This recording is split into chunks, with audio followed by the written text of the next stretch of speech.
Hey, Wordy people, it's Dannie here. I'm trying something a little different tonight. I'm using my computer. I don't know what kind of quality this thing is going to use because I've never posted a video from my computer before, but here we go. I wanted to respond to Emily and Solee both. So Emily, you were talking about self-care, and sometimes not writing is an act of self-care. I think that's absolutely true. It's a very valid point.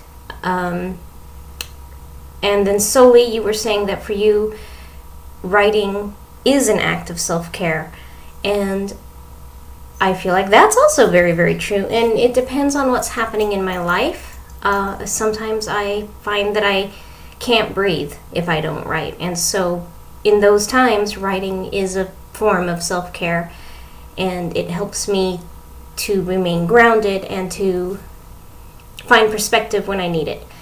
But other times, when I just am so completely overwhelmed, the thought of writing just kind of makes me shrink into myself, because I don't know, maybe it's my brain gremlins telling me I'm a crappy writer or who knows what. But so there are some times when I feel like I just don't have it in me to write, or I have to prioritize other things over writing.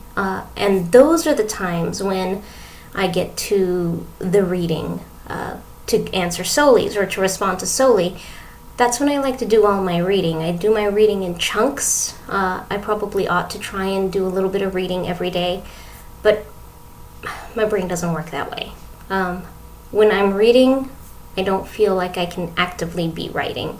And when I'm writing, I don't feel like I can actively be reading because I feel like I'm cheating on my work, my stories, with somebody else's finished product. And that makes me feel like crap. So I tend to do both in big chunks, and that's what works best for me. Right now I'm trying to read, what is the name of this book? Educated by, who is that? Tara Westover.